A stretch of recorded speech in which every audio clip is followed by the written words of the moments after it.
Words seem so cheap, don't they, after a while, when people have to live lives like this. My earlier words of, it's all good, must have felt totally unreal. It isn't all good, is it? And of course, that's the dilemma. How do we face the kinds of tragedies I'm sure many of you, maybe on a smaller scale, but nevertheless real, have had to face? And how do you keep from going to the dark side, where I think a vast majority of our people, for want of wisdom, for want of God experience, that's where they almost certainly will go, by the disappointments, the humiliations of life. Is this not good?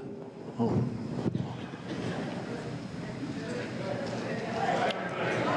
It is okay? Oh, you're doing something else. Okay. So I feel whatever I'm going to try to say here, I hope it isn't too academic or theological after these very real presentations. But we want to give ground to this whole thing so that you do have something foundational that speaks to your mind and your heart and will sustain you, as Felina was saying, for the long haul. Because we can't depend upon having inspiring speakers like we've just had to keep us motivated the rest of our life. We have to generate the whole job from within in a sustained way, in little doses, as it were. Our very theme that there are not two worlds, the sacred and the secular, but there's one world, was really brought home for me, I think, in my first year of theology in 1966, where we had a wonderful course that began with a study of a classic that maybe some of you had occasion to read, probably not. But the book is called The Idea of the Holy. And the author, I think he was a German, was Rudolf Otto, O-T-T-O. And in about 1917, he was a philosopher of religion. He tried to study what were the phenomenologies of these experiences that seemed to utterly change people. What was the empirical evidence of what was the content of these moments? And he said again and again what he called a hierophany, an experience of the holy, just a big Greek word, but had several characteristics. First of all, was an experience of mystery. And now I want to just stay right there, just on the first word, right away. In other words, I want to distinguish that from answers. Now, when I was given catechism class, I was given answers. Right? I wasn't, there was no hierophany. Now, I had some wonderful ones as a little boy, I think, and that's pure grace of God. But without it, of course, and this is the very point he goes on to make, without a moment where the veil parts, where you know there's an absolute that relativizes all of this. Until that happens, and you're opened up to infinite mystery, what you're going to do almost necessarily is absolutize all of these things. That's the only absolute you know. Now, Carl Jung calls this the God archetype, this need for an absolute, this need for something that is certain, that is definite, that is the ground of being, that is the really real. I used to call it a lot.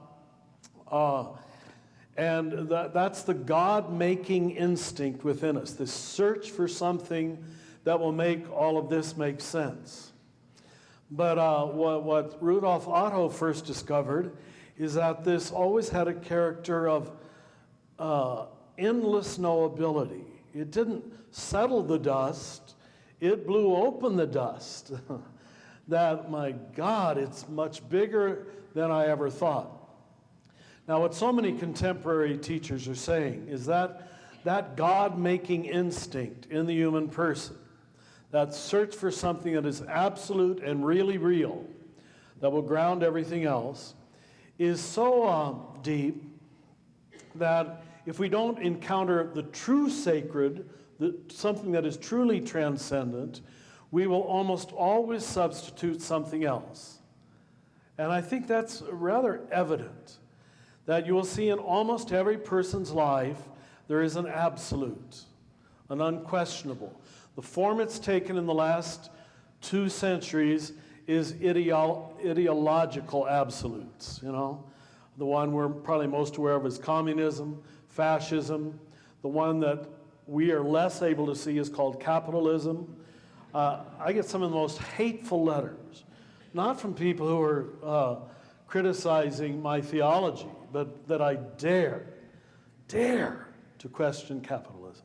And of course, Pope Francis is getting the same thing. Now, whenever you see that something is too big to fail, beyond question, beyond critique, you know you're dealing with the God archetype, right? This isn't rational anymore. This is the love of an explanation that settles all the dust. Now, we Westerners have to know that this capitalist consumer ideology is our God, right? And don't try to get around it, right? It absolutely dominates this culture on every level, and young people grow up inside of it.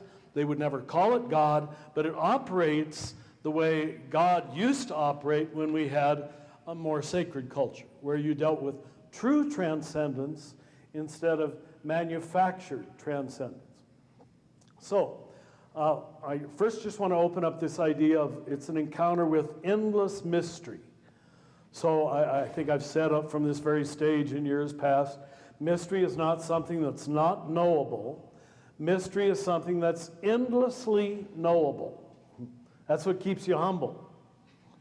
And when you see humility lacking in religion, you can be certain they have not had authentic God experience.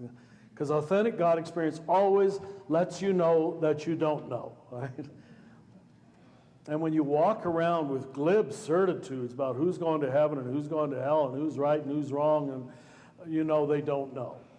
And the irony is they're the ones who are most convinced that they do know. Huh? Like you spoke of the genocide in Rwanda. I was told it was mostly Catholics and Christians who did the slaughtering, you know.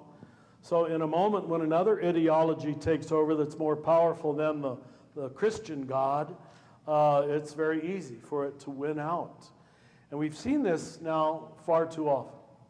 The linking of immense violence with people who call themselves God people, or believers. But back to Rudolf Otto. He says this mysterious experience that creates the sacred universe, you don't live inside of it unless you've had such a moment, has 2 alternating characteristics. And he used 2 Latin words. It's mysterium tremendum, I'll describe tremendum, et fascinans. It's fascinating, it attracts you, it allures you. I want more of it, more of it, more of it. I can't get enough of it. Huh? And simultaneously, with this being pulled into it, endlessly attracted to it. Huh? Like the apostles who want to build the tents on the mountaintop. I don't want to go down. When you've had a moment of God experience, you want to stay there. Of course you do. But it's tremendum. Now, the original meaning of the word, I know we have tremendous, but actually the core meaning is terrible, frightening, awesome, too much. I can't bear it. I can't stand it. And you live your rest of your life, he said, in this analysis of the idea of the holy, between this attraction and this repulsion. Now, Carl Jung is later going to build on that, and he's going to say that the father archetype in particular, which most people have been given, a masculine image of God, for whatever reasons, historically mostly, culturally mostly, it moves on a dime. And I know this because of my position for many years, and we Catholics being called Father, that people who love me or put me on a pedestal in 5 minutes will absolutely hate me.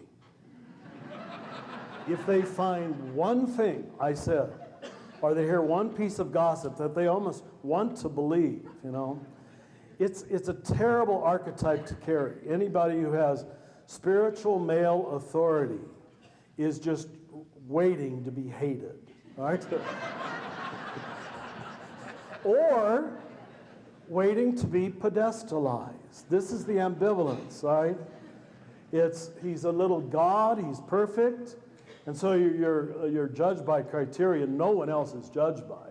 The moment they see, and they certainly have plenty of ways to see it in me, that I'm not perfect, it moves from absolute idolization to absolute demonization. Now, the reason I bring that up is not for self-pity, but I've learned to live with it, but is I want you to recognize this is also the nature of the God experience for most people. It's highly ambivalent, huh? And it moves from worship to atheism, all right? Absolute love to absolute rejection. I mean, you got to know, atheism is an ideology too, an unprovable ideology. It's an illogical position. Agnosticism, I could respect. I'm not sure. But people who say, I know there is no God, that's as stupid as maybe us glibly, too easily saying, I'm certain there is a God. No, you've been drawn into a mystery that is simultaneously the rest of your life going to be a wrestling match, a struggle, and I think you used so many words, Felina, that made that clear. In fact, those are the journeys I trust, and we're going to move into this now, that lead you to this bottom profane place. How profane can it get? How secular and unholy can it be? And of course, I hope we all don't have to go as low as you were led, but many of us are led to such places where it's there, ironically, paradoxically, confusedly, you experience the authentic sacred. And it saves you. And this is a salvation that you get down on your knees and thank God for, because you know how much it hurts to hurt. You know how empty it is to be empty.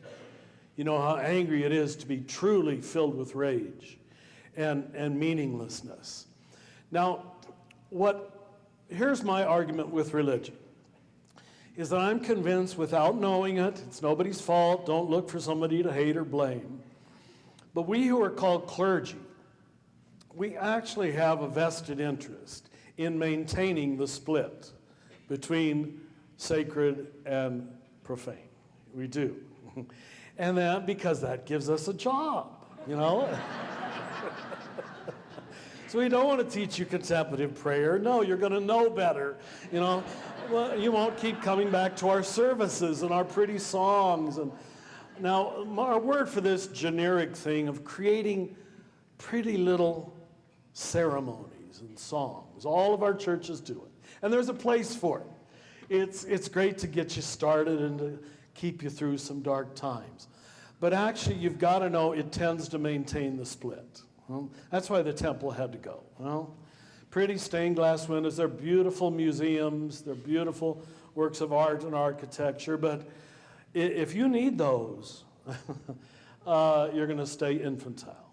I'm going to say that. You're going to remain very childish in the world of religion. If you need pretty songs, pretty words from pretty preachers, if it has to be too pretty, all right, you know you're maintaining the split, all right? But you're being drawn into the experience of the holy, which is, yes, beautiful beyond beautiful, but terrible beyond terrible. I don't know how to hold these two worlds together. Now, that's how the sacred eventually absorbs and overcomes the profane, and the two worlds become one world. Now, the book that we next studied, Maybe you've heard of it, the sacred and the profane. Mircea Eliade was a Romanian. He was chairman of the religion department at the University of Chicago back in the 50s and early 60s. And this was his classic book. And he says that the sacred and the profane are two foundationally different universes in which humans live. And for all practical purposes, they're completely different ways of living. Now, you and I live in a profane universe, right? So that's why there's this immense attraction to creating hierophanous events. I mean, we just saw it, the 4th of July, big fireworks. You know, make something that's larger than life. We can all, our mouths can fall open. Rock concerts have some of the same characteristic. We don't have any naturally sacred things. We have pious things. But see, you can't create the parting of the veil. You can prepare for it. You can know there is such a thing. You can ask for such a thing. You can ready your soul for such a thing. But when it happens, it's always given. No clergyman can manufacture an experience of the holy for you on Sunday morning. Got it? And that's why I'm glad you kept using the words solitude, silence, stillness, because those are about as foundational as you get. So Eliade says these are two different universes.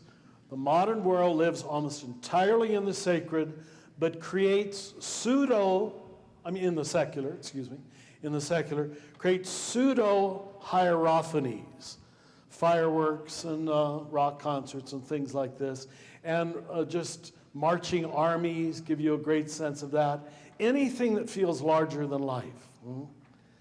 Anything that feels too big to fail has a character of the divine to it. It's untouchable, and it's beyond question. So when you let things get away with that, I've been teaching this to those of you who are in the living school for too long, where a whole bunch of things are too big to fail and unquestionable. That's when you enter into the demonic, where the sacred flips and becomes a worship of the negative. So we better be careful when we say the banking system is too big to fail, when we say the military-industrial complex is above question, when we say the penal system, we got to have it the way we got to have it. These are the things that very easily slip into demonic characteristics. I'm sorry to have to say that, but it's pretty obvious, really. When you let something get away with being worshipped for no good reason, except that we got to have a lot of people in jail to maintain our American society. So now we have more jailed people than anybody in known civilization. But by and large, we're all pretty blind to that. You're not allowed to question the sacred. The positive sacred, which we'd call God, or the negative sacred, which we'd call the demonic or the diabolical. And what gradually happens is, of course, they take over. Now, Eliade, in this wonderful, really classic book, you probably wouldn't enjoy it unless you got some kind of background in theology or history of religion or philosophy of religion. But he says all you need is one authentic encounter with a totally different order. A totally different order, which then relativizes this order forever. They are completely opposite universes and will remain so for some time until little by little you learn how to live comfortably and at home inside the sacred universe, where everything has depth and meaning and purpose and connection. What characterizes the diabolical or secular world is you've got to keep everything separate.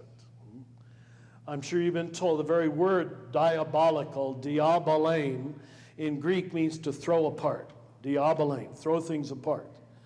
Whereas religion means to bind back together. God experience is that that experience which wants to include more, connect with more, forgive more. That's how the negative is included, by forgiving it. Not by denying it, by forgiving it. And Jung's great problem was he felt the God image did not include the negative. Well, I wish I could talk to him, because I think I think the Christian gospel does include the negative by forgiving it. You have to recognize it as wrong, sinful, not the way it should be able to forgive it. And this is, if you will, the negative side of God, which for us ends up very positive, that our failures and sins and mistakes are, of course, forgiven. So here's what I think has happened. That religion spends most of its time today trying to convince basically secular, profane-minded people who, if they'd be honest, their real God is technology, is NASCAR, is making money, is being famous, being rich, having good sex and good meals. That is their de facto real God, right? That's what motivates them. That's why they wake up in the morning. What you wake up in the morning for is your God. But we keep trying to tell them they should seek the sacred. And the main recipe we give them for seeking the sacred is by giving them commandments. All right? Stay on the sacred side of things, you know. We call these purity codes, you know. This will keep you pure and on the sacred side of things. If you go over there, you know, you're going to be on the profane side of things.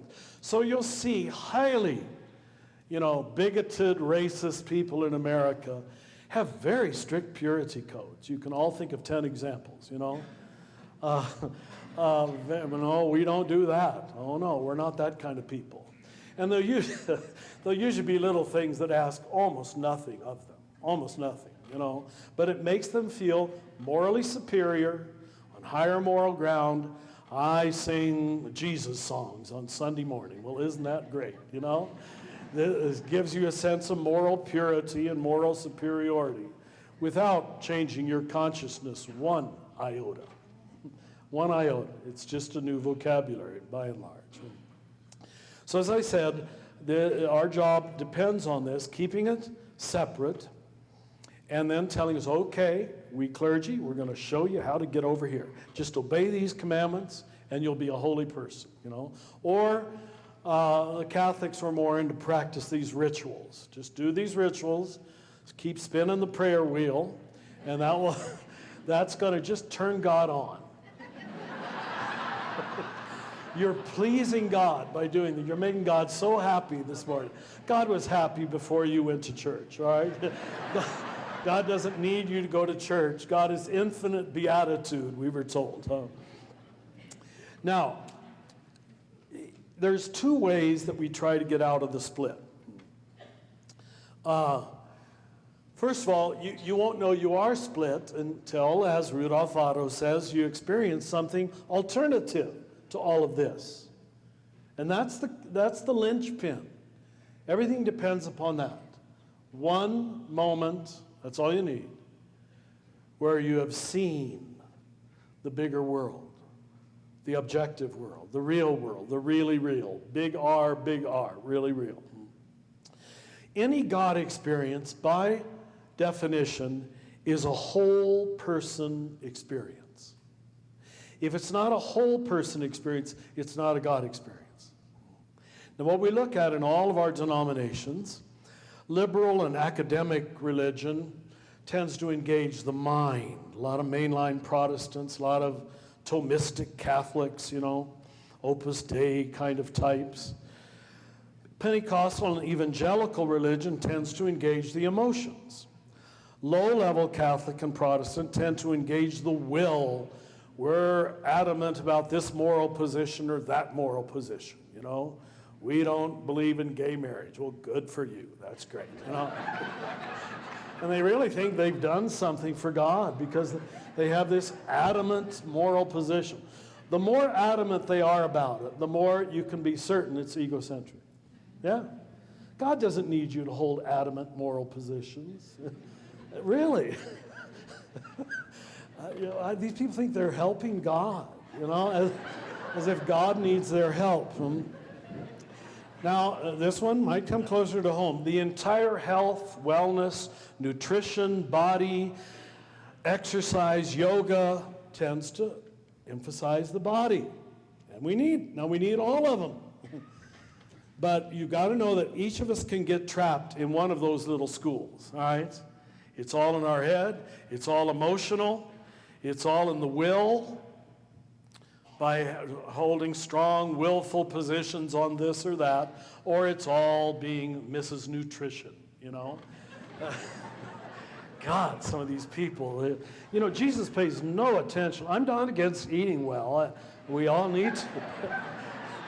But you've got to recognize in this materialistic culture, it's a new religion, all right? It's just, Jesus never once emphasizes dietary commandments. Huh? Never once. Because he saw so many religions at the lower levels. Don't eat pork. Don't touch this. Don't eat that. No.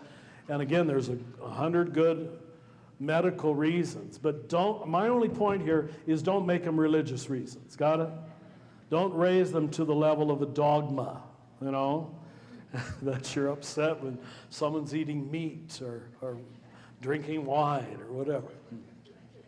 So none of these partial experiences are full experiences of the sacred. When you have a full body, mind, heart, will blow away, you've had a God experience. Right? It's usually not sustainable. It doesn't need to be. You only need to know once, as I keep saying. So first, it's an experience, Otto says, of otherness, of an alternative universe. And secondly, what comes along, this is the mysterium tremendum et fascinosum, is an ambivalent sense of power.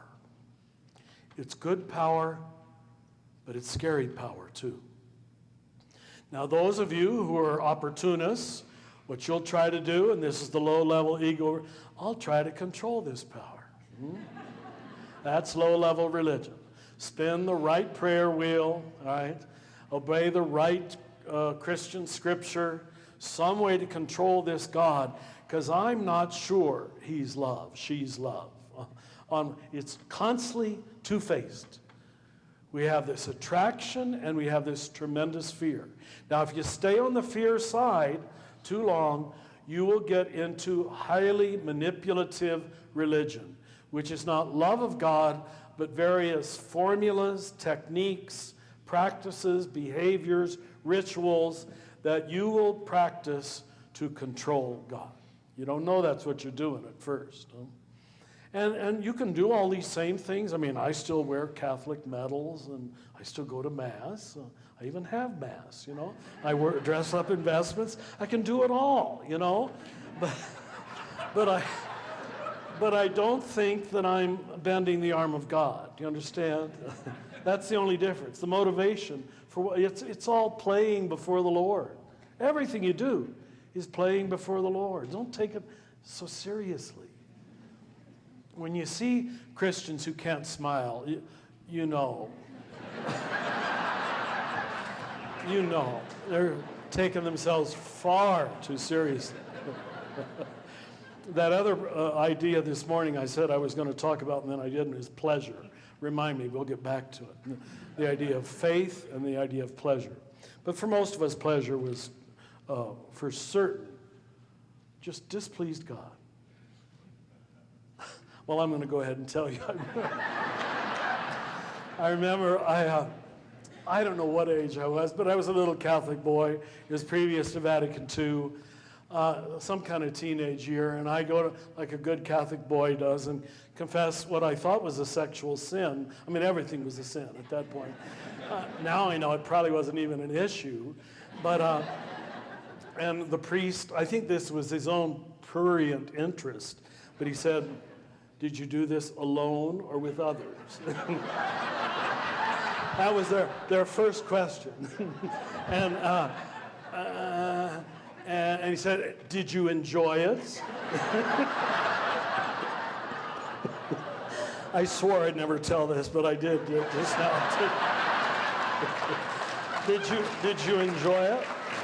And good Catholic boys, oh no, Father, no, I didn't.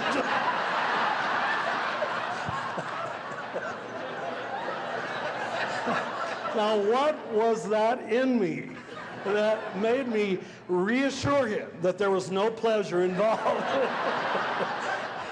You see the underlying thing. It's all, God is basically not a lover of life. God's a lover of death. Yeah. And you please God by never having pleasure. And I must have, in the second or third confession, I said, well, it was sort of pleasurable. And I kid you not, he said, was it moderate pleasure?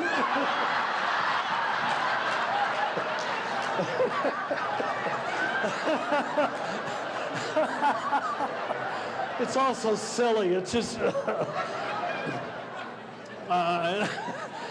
and he said, intense pleasure is always a sin. Why? But my point is deeper than this silliness, but trying to see that we got off to this negative foundation, that anything that is in any way pleasurable, advantageous, enjoyable, doesn't please God. So then when I got in theology, I said, well, apparently God likes pleasure because he wants to be pleased. So how can pleasure be bad?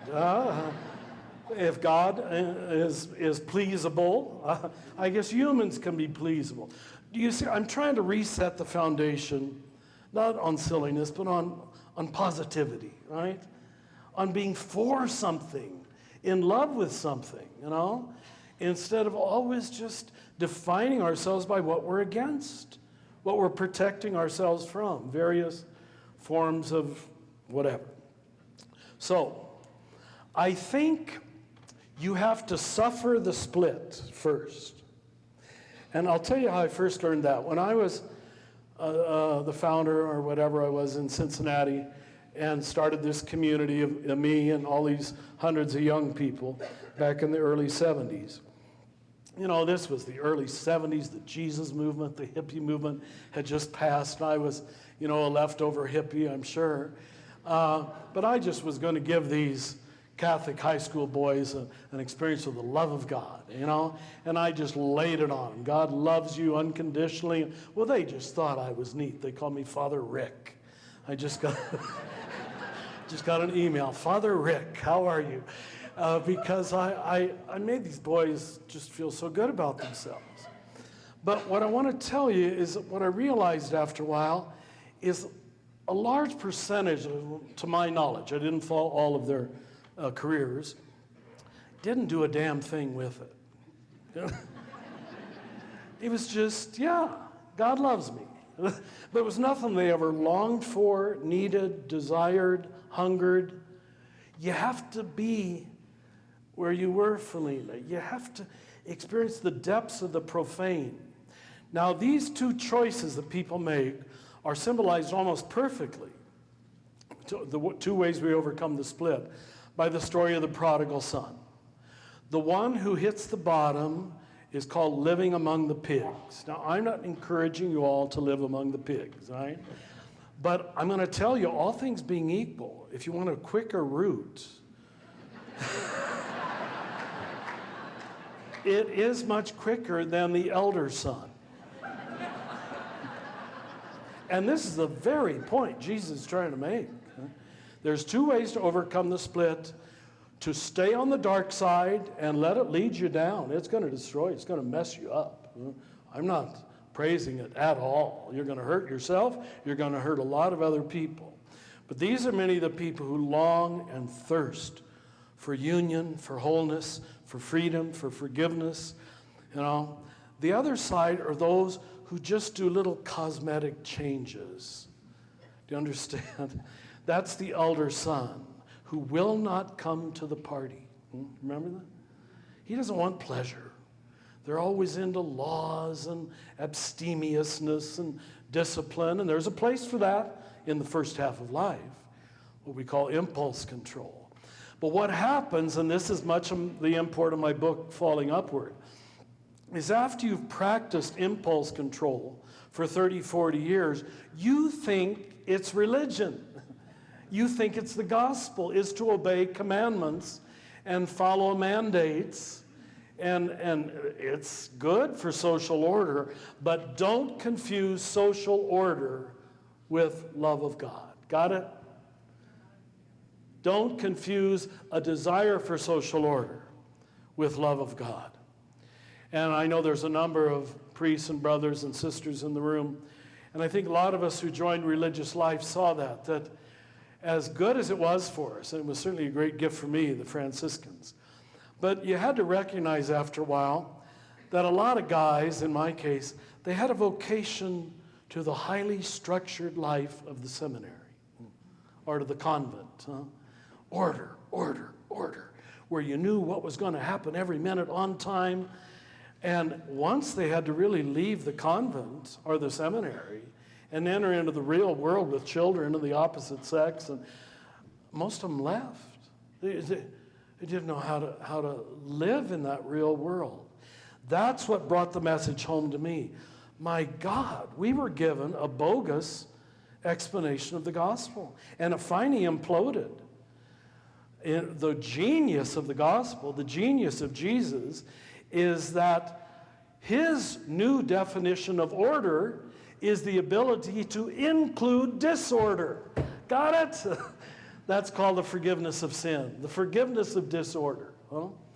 I would say in my experience now, almost 50 years a priest, that's left less than 10% of the Christians I know.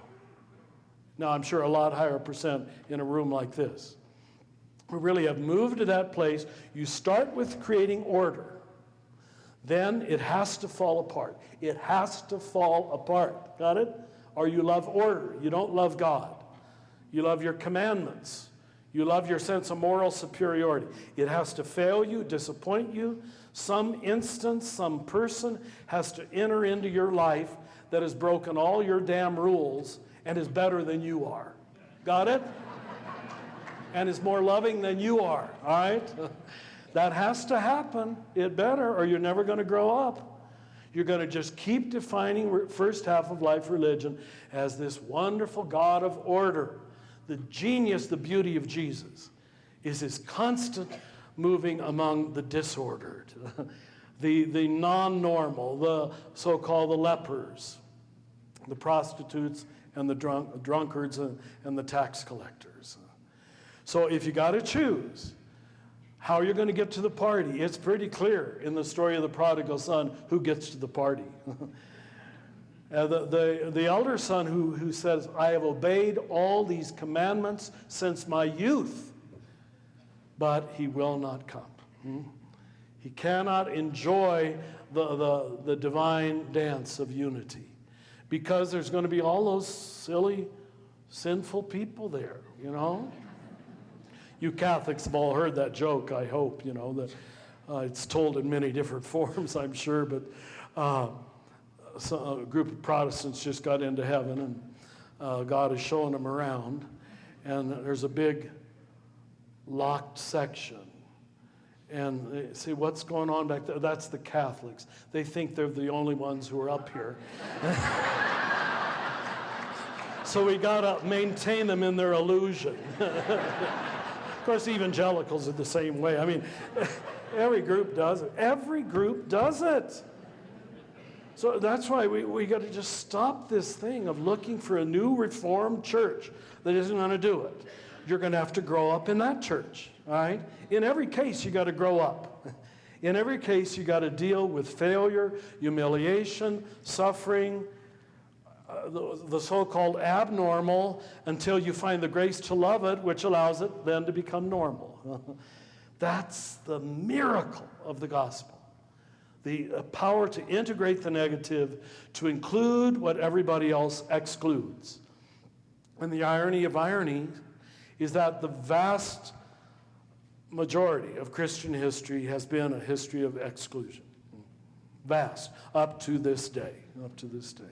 But it's nobody's fault. God just doesn't know.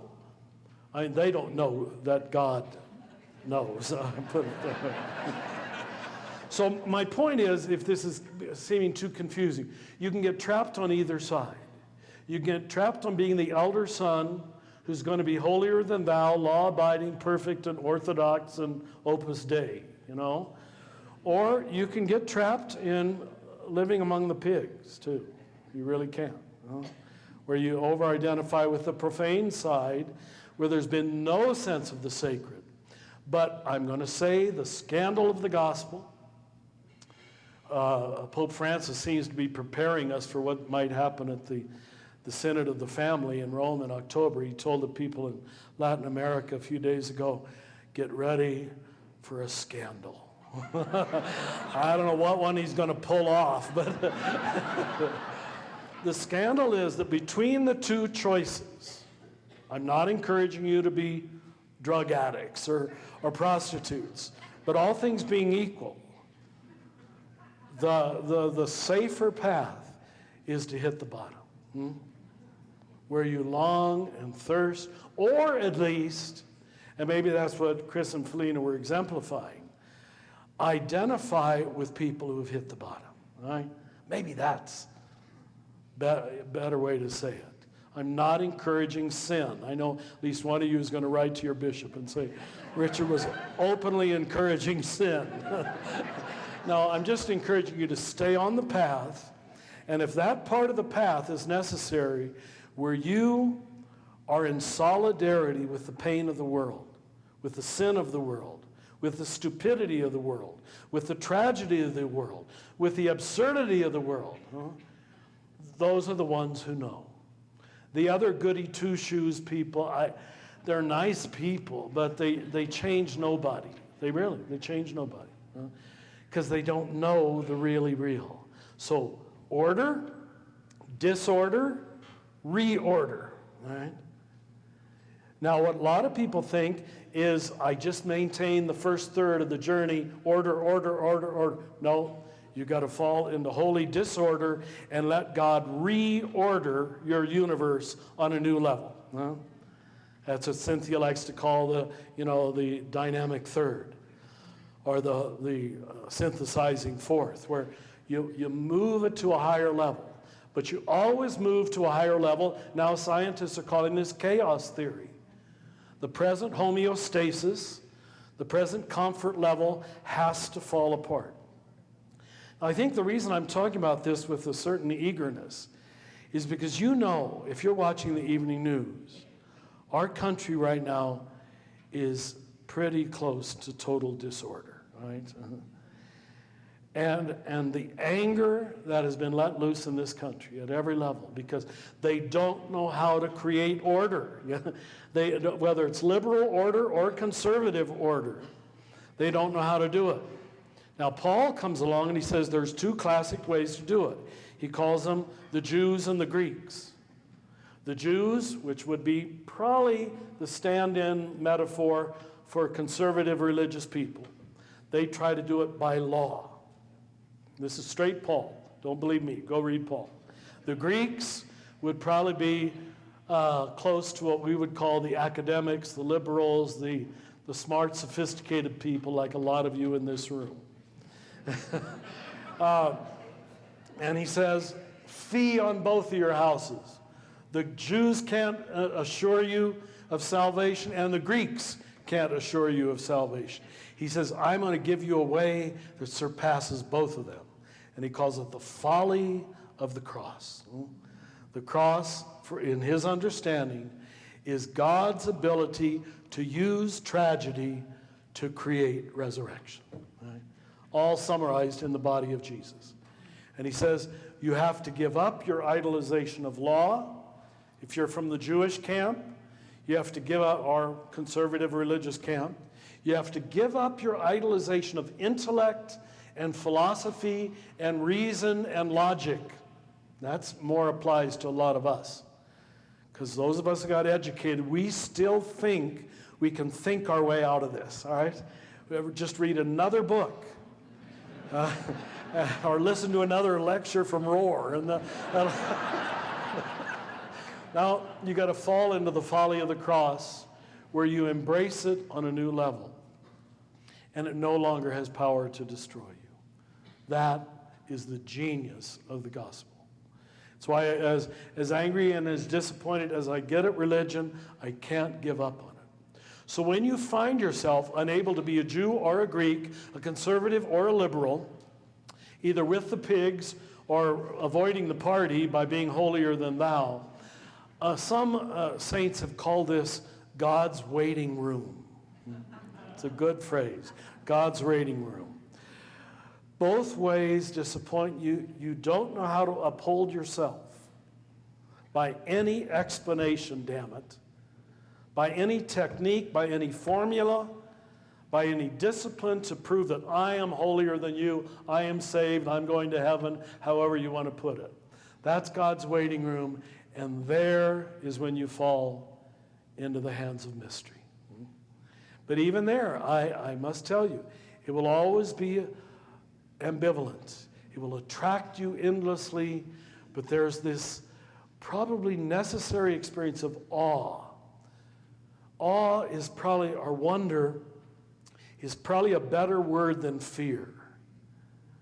Fear, at least in the English language, connotes too much other stuff. But just beyond. I can't understand this. I can't figure this out. So it leads to humility before the greatness of it all. So it isn't a terrorizing withdrawing from God as much as it is a falling into God. A God that you cannot understand, you've given up trying to control by any technique or any formula or any perfect behavior whatsoever. Now that's what the mystics mean by darkness and emptiness. It actually comes rather close to what the Buddhists are saying too. Is pure emptiness where the false self has nothing else to hang on to, nothing else by which to prove itself. And that's when God, I promise you this is true as best I can, that's when God can grab you at the deepest, most foundational level, because you cannot uphold yourself, right? And so you fall into the hands of the living God. Now that has been said, in my opinion, in different vocabularies, different metaphors, and in different religions and in different ways. But that, as best I know how to describe it, is the journey of transformation. And can you see how it has nothing to do with magical transactions? Get baptized, get confirmed, go to the Mass.